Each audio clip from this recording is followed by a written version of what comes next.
In a world where happiness is often linked to external achievements, yoga offers a different perspective. Yogic philosophy teaches that true happiness is not something we chase, but something we cultivate from within. Those practices such as mindfulness, meditation, self-discipline and conscious living, yoga trains the mind to remain balanced in life's ups and downs. Modern research increasingly supports this view, showing that well-being can be developed. This topic of panel discussion explores whether happiness is a skill that can be consciously nurtured through yoga. So the topic of panel discussion for now is happiness, a skill we can train through yoga. Our next panelist is Ms. Tran. She's a trainer, coach, speaker, therapist with over 18 years spent in education and training, coaching and healing. She's a certified professional trainer, certified hypnotherapist, certified NLP master coach, past life regression therapist, inner child therapist and a family constellation facilitator, certified points of view practitioner, finding her true calling to become the bridge between different worlds and cultures to touch souls by marrying spirit and matter. She has trained, coached, healed, inspired people to overcome their fears, awakening their inner strength, unleash their full potentials and transform themselves to become an authentic leader living every day in abundance, happiness, love and fulfillment. Belle is also a storyteller who combines meditation, music, movies, arts, photography, embodiment work and interactive process to bring more awareness and opportunities for people to interact with life from an open heart and multidimensional perspective. Today in the panel we have with us Dr. Shiva Nair, who is an uro-oncologist in Hamilton, New Zealand. He is the clinical director for the urology department at Waikato Hospital. He has travelled across multiple cities and countries for his training. He has his publication on cancer and non-cancer topics. He has previously tutored at University of Otago and University of Auckland Medical School and remained active in teaching and training his students and residents. Dr. Nair remains ardent student of Vedanta. He was taught Guru Parampara by the Chinmay Mission and currently he is studying several texts including Upanishads. He is active in Hindu Swamsevak Sangh in New Zealand at the local level. His primary goal is to understand the self-knowledge and spread it to as many as possible. Our next panelist is from Philippines, Mr. Guido Telscher. He is doctorate from Albert Ludwig University Freiburg and he is a high school teacher and church employee teaching at the Francis Gymnasium in Lingen and study seminar in Meepen. He has also done missionary missions in Philippines. He is the editor and yoga teacher. He has learned yoga teacher training from Yoga Vidya in Hornbad, Minberg. He is co-worker in the team editorial, advertising production at Yoga Vidya, seminar guide, teaching numerous yoga classes and taking yoga seminars. He teaches German at the language school My Language Cafe in Cebu City.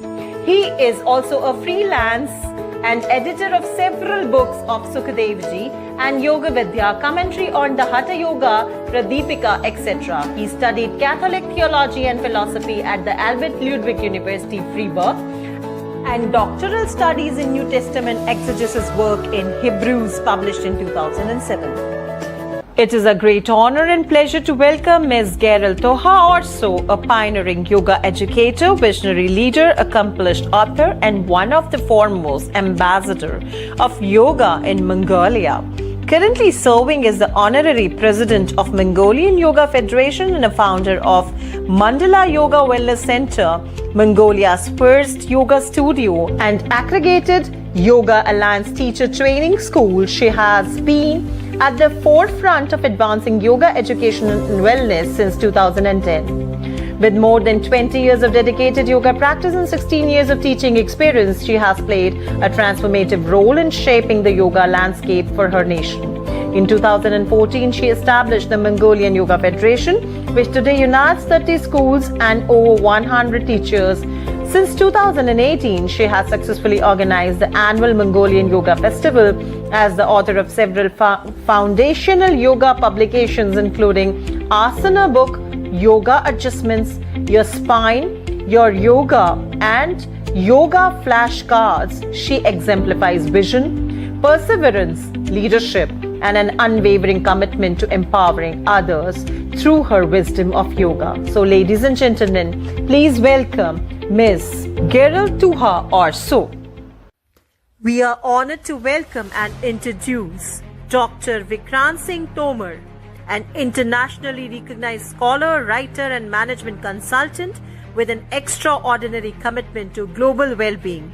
Nominated by Civil 20 under G20 as the international coordinator for the Vasudhaiva Kutumbakam initiative, he has addressed the United Nations headquarters in Geneva on the International Day of Conscience. In June 2023, he served as the global convener for the World Yoga Summit in Germany and is also the international coordinator for ICCR-nominated Global Conference on the Holistic Yoga Beyond Physiology 2023.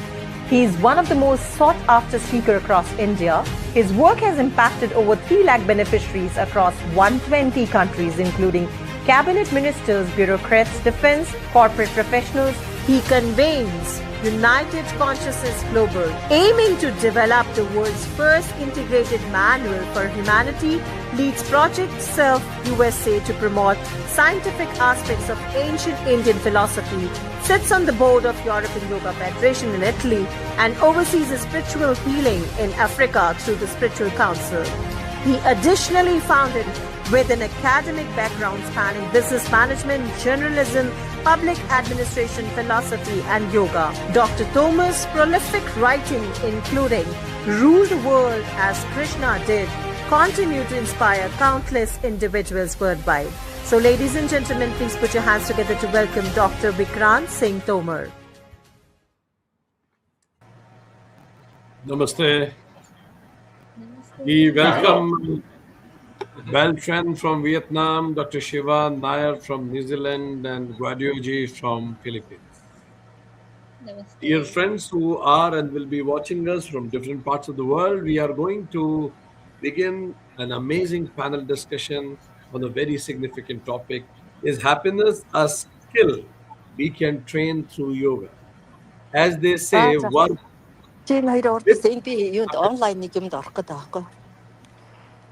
Where is may I Megan? request Good morning. May I request ORSO ji to please switch off the mic? So it is important, as we all learn, that work with happiness, not for happiness. And scriptures also say that happiness is our true nature.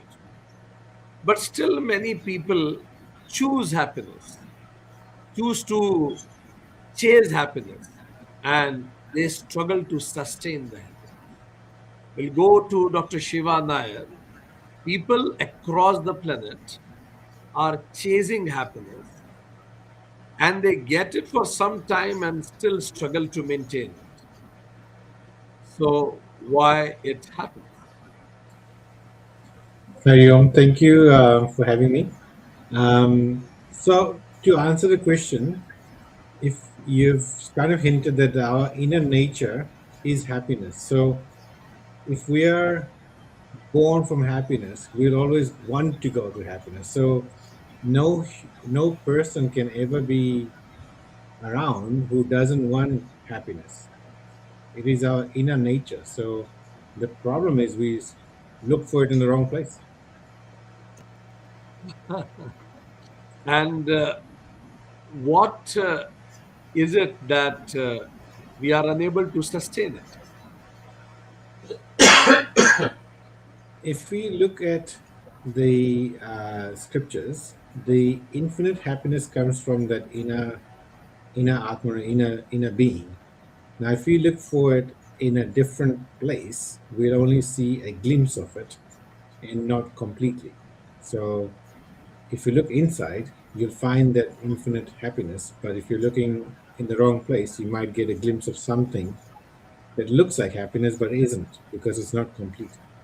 Okay, as they say, it's synthetic happiness. Okay, thank you. Beltran, the same question for you, that when we say we are born, we people are chasing happiness across the planet but unable to sustain it. Why do you think it is happening? Yes, namaste. Thank you. I also think that most of the time, many people they're looking for happiness in the external outcome of things, success, a career, relationship, love, and so those kind of things. Uh, with time sometimes they feel also disappointment, like the little kid when they want a candy, but once they're giving the candy, they might say that, oh, this is not what I want chocolate instead of this, hard candy.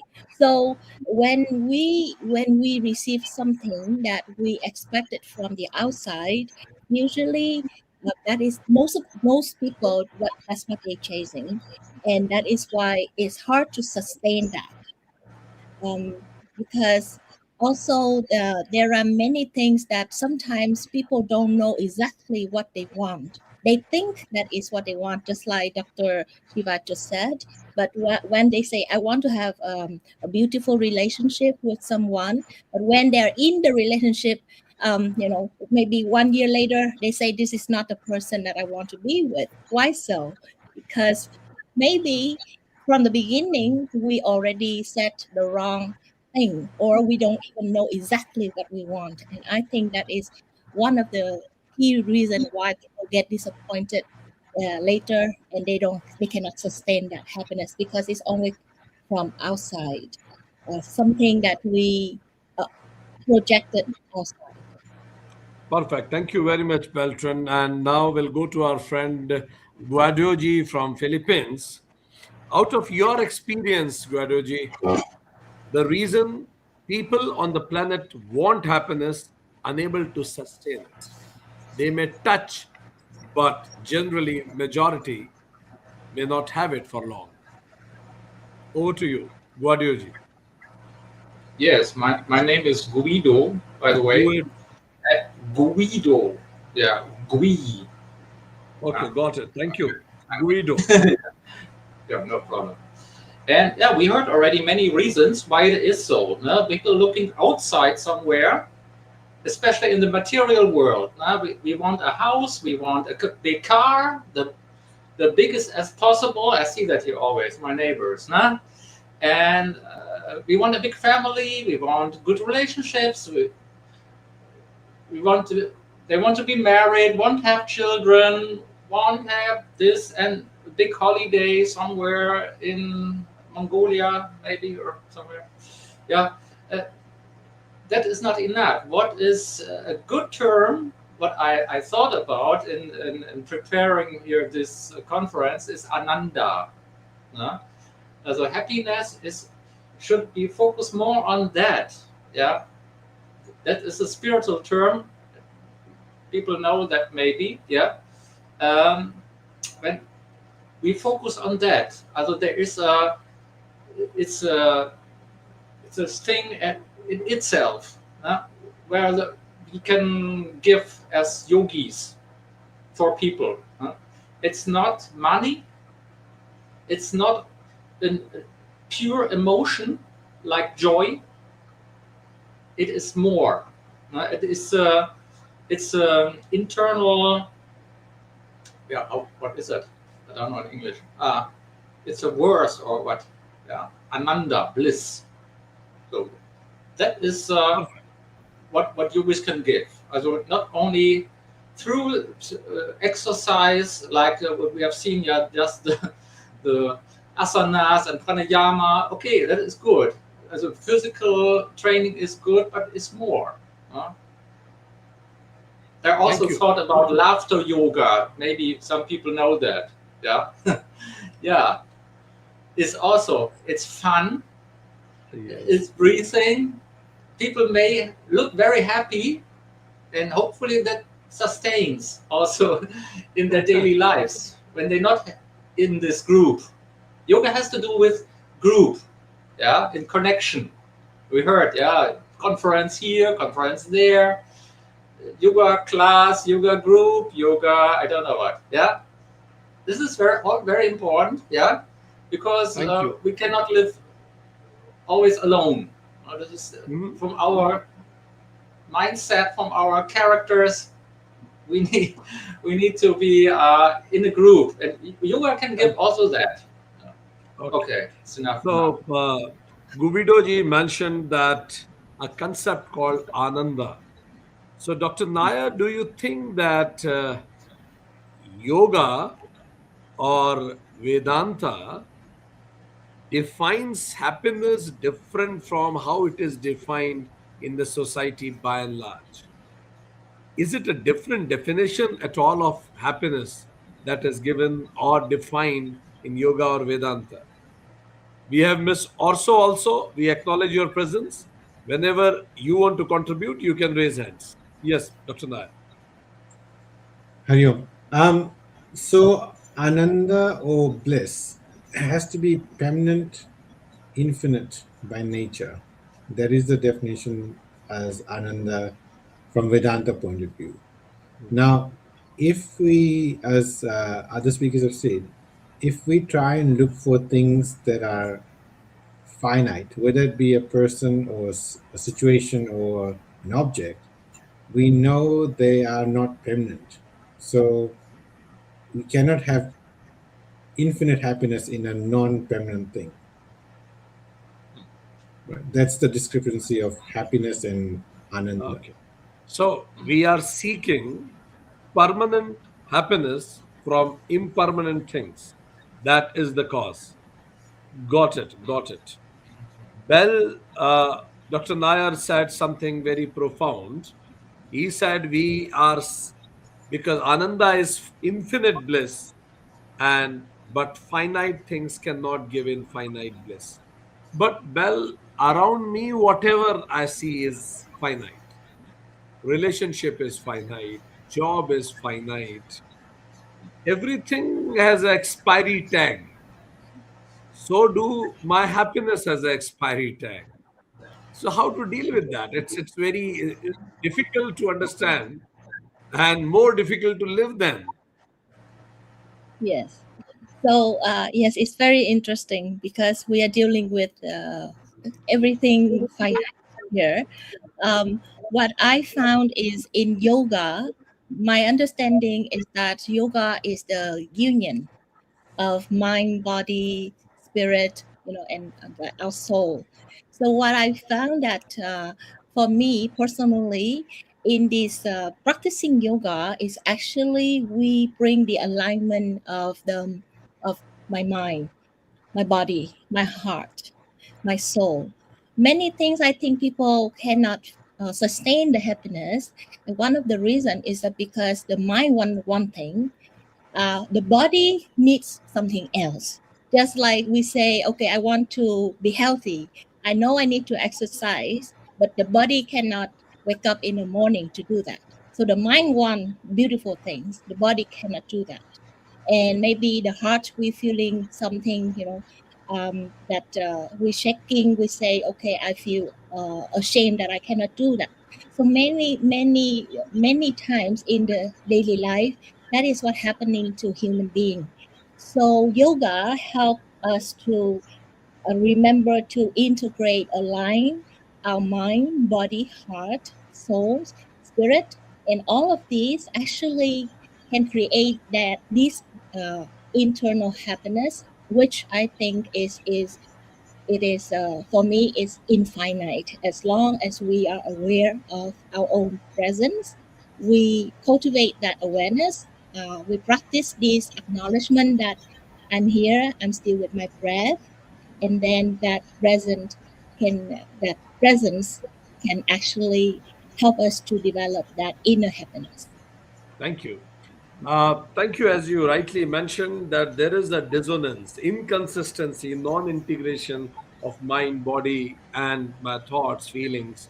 Something somewhere, something is going here, something is going there. We have Guido ji. Guido ji, you mentioned about comparison. See, I live in a very competitive world.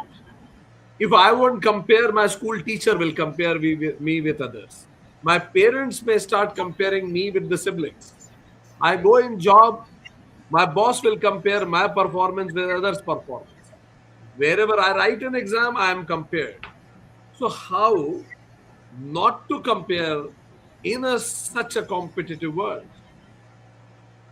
That's a good question. Yeah. Yes, we always compare ourselves with others. No? I look better than he. He is richer than I. I have studied more than she, and whatever. No? Yeah, that is true. But again, the focus should be on the what she said, the soul, the inner world, whatever. Yeah. Of course, we compare. That is, if we look in the mirror, or if I look outside this house, I see the neighbors, I see what big car they have or what they do, and whatever. Né? And then I get this emotion. Oh, I become jealous. I want that also. I want, you know, somebody. That's wonderful. Thank you very much. Yeah, Guido, yeah. Okay, yeah. That's why. Also focus on the inner world. Also, I'm from integrated yoga, the 6 yoga ways, and we have Raja yoga, for example. Also here is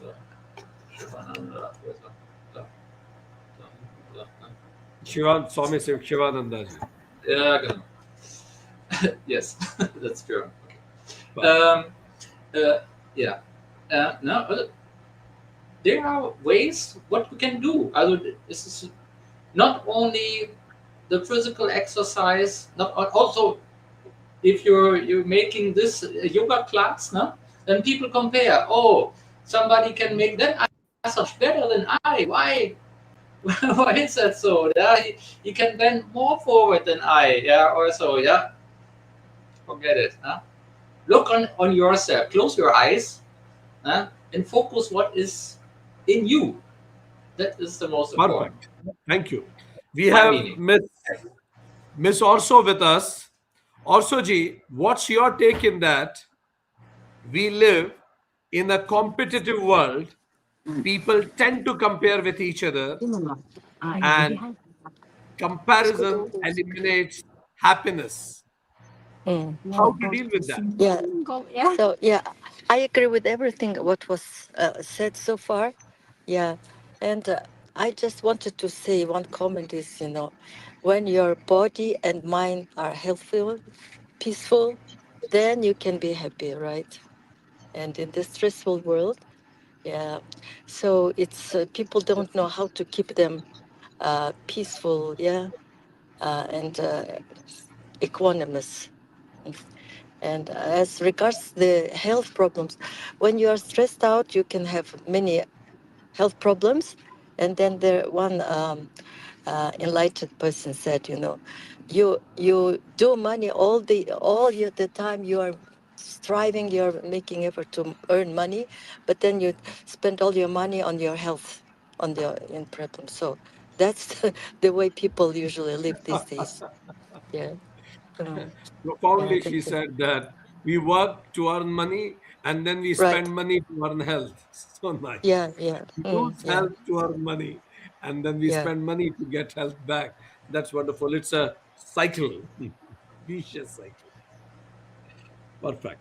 So she mentioned that a felt peace, which is related to what you feel in your mind, what you feel in your body, are must for happiness. We'll go back to Dr. Nair. You mentioned that limited things cannot bring unlimited happiness. But around me, I only see limited things. 99.99% of my time, whenever my eyes are open, I see temporary things. How to see something else other than this?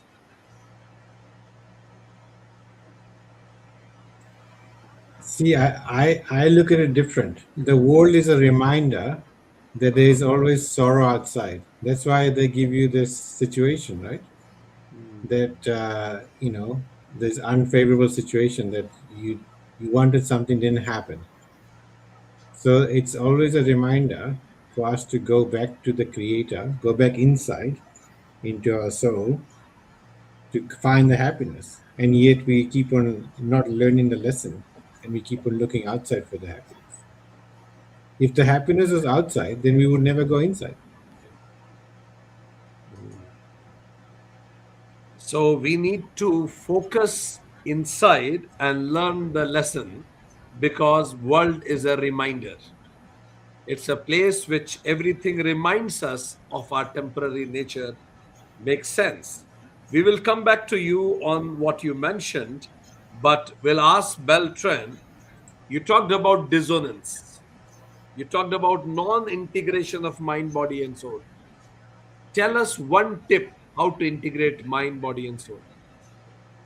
I think the easiest tip that I've been practicing daily is gratitude, because when we thinking about what we we already have, uh, and it's just by something very simple like a breath. Without the breath, we're not going to be even here. So just that this body, like every day in the morning, just open the eyes, still lying on bed. I already say, oh, thank you for this body. And it takes less than 5 seconds for that. And then we can feel that presence, that inner love, that divine love right there. Just put the head on the heart and just feel that. And I think that is for me, that's how I bring this mind, body, spirit, all alignment. And during the daily life, anything that I encounter anyone, or even when in the silence, I just look at the clouds and I feel grateful that I have a peaceful day today. I feel grateful that I have a car, or I get a nice uh, cup of glass of water like this, and I'm just looking into this. I'm grateful for the water, and I drink that. So all of these little things, my gratitude is, I think, for me, is the easiest way to bring me back and give me that alignment. She mentioned that the people who are grateful are more happy than those who are not grateful. And as they say, if you are not grateful, you are a great fool. So let's go to Miss Orso. Miss Orso, you mentioned about peace in the body and peace in the mind. My question to you is, at times I have peace in the body, but that time I don't have peace in mind. And at times I have peace in mind, but that time my body is not peaceful. Something or other remains disturbed. How to deal with that? Miss Orso, would you like to answer? Miss Orso, did you listen? Miss Orso? Okay. We'll go to uh, Guido ji. Guido ji, you mentioned about focus on Atma. You mentioned about focus on soul. In the last conversation, you said that focus on soul, focus on let Atma lead the show. Tell us few practical tips, because it's a very abstract concept. Atma, soul, it's too abstract. Tell us one or Yes. two tips which I can start living from today itself, so that I can focus on Atma or Yeah. soul or spirit, some people rightly say. But it's difficult to translate Yes, for in me English. it's easy because I'm a philosopher, so I deal with that anyway. But I would tell the people practicing the steps of Patanjali. Mhm. Everybody knows probably here. Huh? So there is, for example, focus on your thinking. What are your thoughts? Focus on your emotions. See what is coming and going. When you see their neighbors, not what I mentioned, or if this is what you feel, what you want, what you long for, um, how is it? Is it good? Is it there? There can yoga be help, because we have again Patanjali, these yamas and niyamas. No, there's one. Don't long for things of others. Yeah, and and stay with yours. I paraphrase now, no? Yeah, and there is a good thing what yoga could do. Yeah, there's a help. Yeah, and you have close your eyes. What is important for now? Huh? You have a home. You have enough to eat. Hopefully, there's peace around you. No war. Yeah, then you can make yoga. That's it. Stay on your mat or your chair, like me here. That's it. No? You have So hopefully he said income. have a Yeah, that's it. he said have a mat and do meditation. Go inside yourself, follow 8 limbs of yoga, and that will help you. So now to you, Miss. Also, I asked you that what are the practical tips you would like to give to our audience to get a peaceful mind? What they can start doing from today itself? Please unmute and speak. Yeah. So I would say that yoga and meditation helps people to keep the peace of mind. So that's why the yoga is becoming very. I'm speaking about Mongolia, but worldwide also, and especially I know in Mongolia, just for example, in Mongolia, only in 2010. Our yoga studio was the first one in Mongolia, 2010. So now we have in Ulaanbaatar alone over 100 yoga centers. So the people realize yoga can give you peace of mind and also helps you to keep you healthy. So that's I think big thing now in Mongolia. In Mongolia, yoga is developing very rapidly, and the Yoga Federation of Mongolia is very active in promoting yoga in Mongolia. So, yeah, Anything, that's what I anything would. along with meditation for a peaceful mind. Yes, yoga and meditation, and of course pranayama. Yeah, all these things are beneficial to keep the peace of mind and Perfect. keep you happy. Thank you. Thank you. Dr. Nair, one practice that you do daily today to remain happy.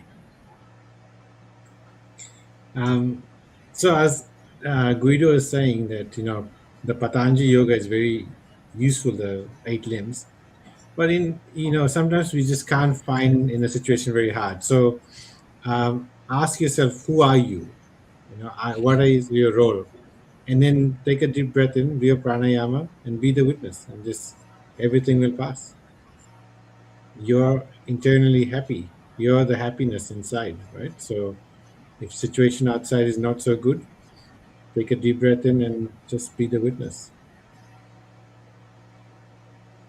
Just witness, see who you are, and situations will come and go. They don't define you.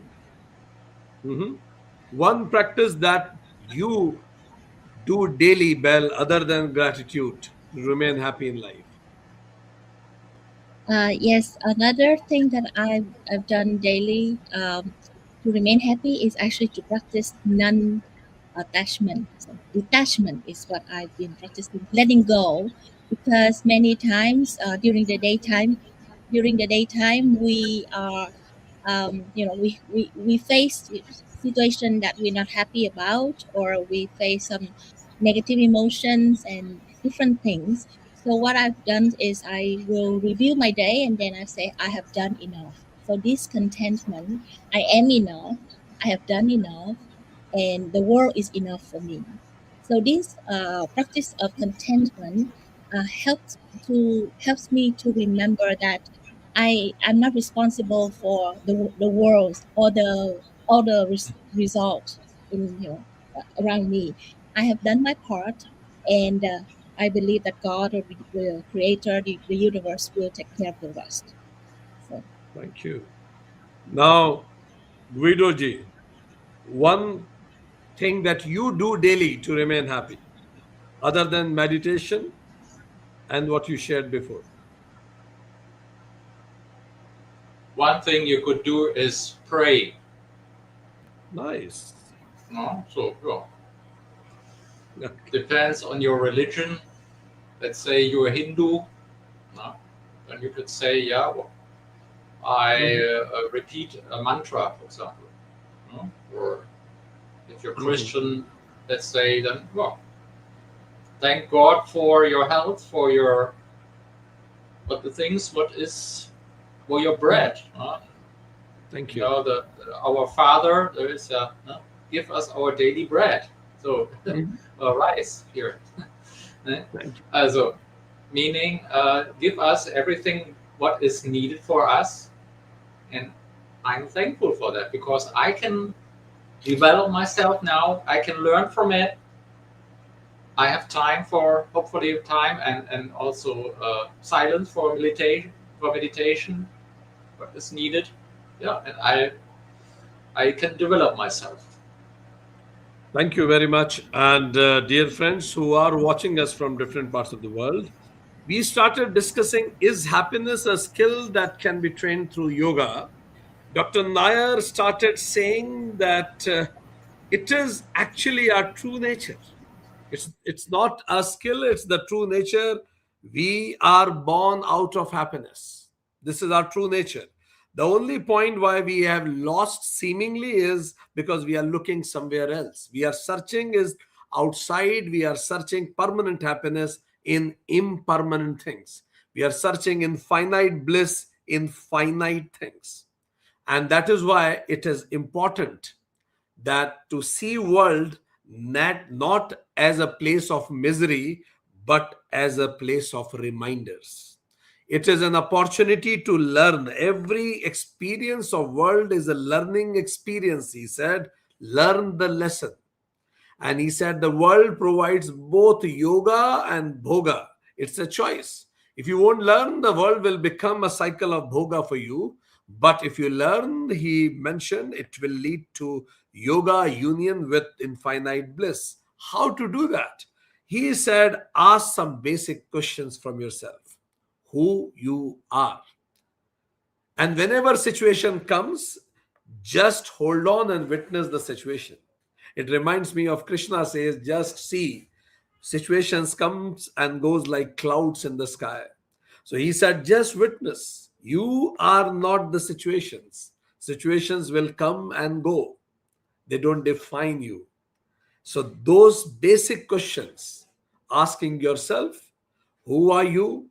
What you are here for? What is your purpose of life? And whenever difficult situation comes, see what lesson it has for you and hold and witness it. This is how you can establish in happiness. Bell said happiness is certainly our nature, but with more and more wants, increasing desires, we are losing it. Another reason is, to connect with Dr. Nair, we forget who we are, and second, we forget, Beltran, what we want. When you say in relationships, the same person who used to give happiness once now is giving misery. We don't know what we want. So she said there is an inconsistency in mind, body, soul connections.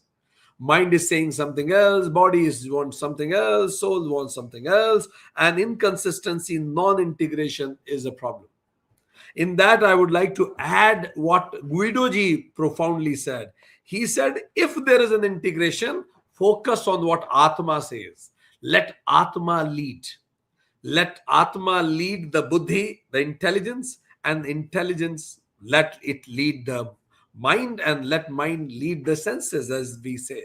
So, Mr. Guido mentioned, focus on Atma whenever there is a dissonance. Then Bell continues saying that one strong technique we all can follow to be happy in life, be grateful. Gratitude, start your day with gratitude. And she said, remember, we have got enough for our needs.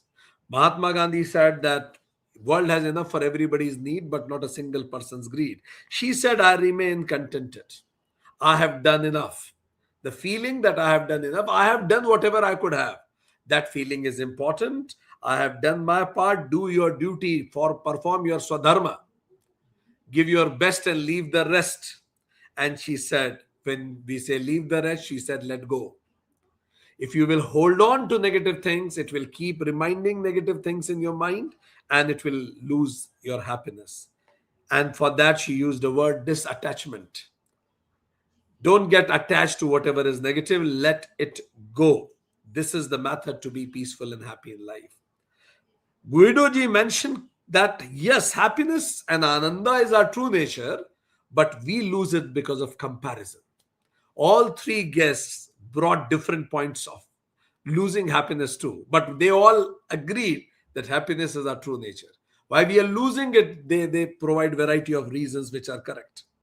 And how to reach back to that happiness, Guido ji mentioned 8 limbs of yoga. Take your mat and meditate.